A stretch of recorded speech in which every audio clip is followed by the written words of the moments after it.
நம்ம இன்னைக்கு வந்து தாமஸ் எடிசன் பற்றி தான் பார்க்க போகிறோம். அவர் என்னென்னலாம் வந்து இன்வெர்ட் பண்ணார், எதெல்லாம் வந்து பேட்டன்ட் வாங்கினார்னு சொல்லிட்டு அதை பற்றி நம்ம பார்க்க போகிறோம். அவர் வந்து February 11, 1847 பிறந்தார். மிலன் ஒஹியோன்ற சிட்டியில் அவர் பிறந்தார். யூஎஸ்லேருந்து கொஞ்சம் தள்ளி இருக்குது. அவரோட ஃபேமிலி பார்த்தீங்கன்னா அதுக்கப்புறம் வந்து மூவ் டு போர்ட் லியூரான் அண்ட் மிச்சிகனில் வந்து மூவ் பண்ணிட்டாங்க. அவர் பிறந்தோன்னே அவரோட டீச்சர் வந்து என்ன சொன்னாங்கன்னா, அவருக்கு வந்து டீச்சர் வந்து இவர் ஸ்டூபிட்னு சொல்லிட்டு அவர் வந்து வெளியே அனுப்பிச்சிட்டாங்க. ஸோ தாமஸ் எடிசன் சின்ன வயசாக இருக்கும்போது அவங்க மதர் வந்து அவங்களும் ஒரு டீச்சர் தான். அவங்க தான் வந்து இவருக்கு எல்லாமே வந்து ஸ்டடீஸ் எல்லாமே சொல்லி கொடுத்து இவர் சயின்ஸில் வந்து ரொம்ப இன்ட்ரெஸ்டாக இருக்காருன்னு சொல்லிட்டு இவர் நல்லா ஆளாக்குனார். அவங்க அம்மா தான். அவர் ஸ்கூலை விட்டு வெளியே வந்துட்டார். அட் ஏஜ் ஆஃப் 12 பார்த்தீங்கன்னா அவருக்கு வந்து ஒரு பக்கம் காது அவருக்கு கேட்கல. அவருக்கு இயரிங் ப்ராப்ளம் வந்துடுச்சு. ஏதோ ஒரு வைரல் ஃபீவர், ஸ்கார்லெட் ஃபீவர், அதை ட்ரீட் பண்ண முடியல. அது இன்ஃபெக்ஷன் ஆகிடுச்சு. அதனால் அவருக்கு வந்து ஒரு பக்கம் அவருக்கு வந்து காதே அவருக்கு கேட்காது. ஸோ அப்படி இருந்தும் பார்த்தீங்கன்னா அவர் வந்து 1093 இன்வென்ஷன் வந்து இன்ஸ் லைஃப் டைமில் வந்து கண்டுபிடிச்சிருக்காரு. அதுக்கு பேட்டன்ட்டும் வாங்கியிருக்கிறாரு. நமக்கெல்லாம் தெரிஞ்சது வந்து அவர் எலக்ட்ரிக் பல்ப் தான் கண்டுபிடிச்சாரு. அது மட்டும் இல்லாமல் 1093 இது அவர் இன்வென்ட் பண்ணியிருக்காரு, பேட்டன்ட்டும் வாங்கியிருக்காரு.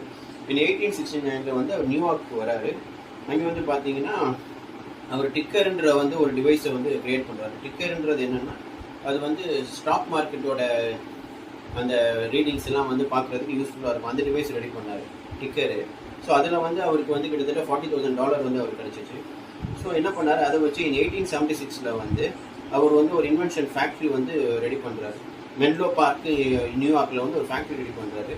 ஸோ அதில் வந்து பார்த்தீங்கன்னா நியர்லி 400 டிஃப்ரெண்ட் இன்வென்ஷன் வந்து அவர் கண்டுபிடிக்கிறாரு. ஸோ எலக்ட்ரிக் லைட் தான் அவரோட மேஜர் இது. எலக்ட்ரிக் லைட் பல்ப் வந்து அவர் கண்டுபிடிக்கிறாரு. அதே டைமில் பார்த்தீங்கன்னா பிரிட்டிஷ் சயின்டிஸ்ட் வந்து ஜோசப் ஸ்வானும் வந்து அவர் அதை கண்டுபிடிச்சிருக்காரு. ஸோ ரெண்டு பேரும் சேர்ந்து என்ன பண்ணுறாங்க, அவங்க வந்து நியர் 1876 ஒரு ஃபேக்ட்ரி வந்து ஒன்று ரன் பண்ணுறாங்க. அதுக்கப்புறம் என்ன பண்ணுறாங்க, போனோகிராஃப்ன்ற ஒரு டிவைஸ் வந்து 1877 அவர் கண்டுபிடிக்கிறாரு, தாமஸ் எடிசன். அதுக்கப்புறம் என்ன பண்ணுறாரு, carbon microphone for use in telephone mouthpiece, அதுவும் வந்து 1877 கண்டுபிடிக்கிறாரு. 1879 தான் வந்து எலக்ட்ரிக் பல்பை வந்து பேட்டன்ட் வாங்குறாரு, 1879. அதுக்கப்புறம் என்ன பண்ணுறாருன்னா 1883 எடிசன் ஸ்வாம் வந்து ஒரு எலக்ட்ரிக் கம்பெனி வந்து ஒன்று ஆரம்பித்து அதை ரன் பண்ணுறாங்க. 1889 வந்து கெனடிக் ஸ்கோப்புன்னு சொல்லிட்டு ஒரு டிவைஸ் வந்து ஒன்று கண்டுபிடிக்கிறார். அது எதுக்குன்னா மூவிங் மோஷன் பிக்சர்ஸ்லாம் அதில் பார்க்கலாம். அது வந்து it's a peep show type வியூவர்னு சொல்லுவாங்க. அதில் வந்து அந்த படத்தெல்லாம் நம்ம பார்க்கலாம். ஸோ 1931 அவர் எடிசன் பார்த்தீங்கன்னா அட் தி ஏஜ் ஆஃப் 84, 1931 தான் அவர் இறந்து போகிறார். Subscribe guys, thanks.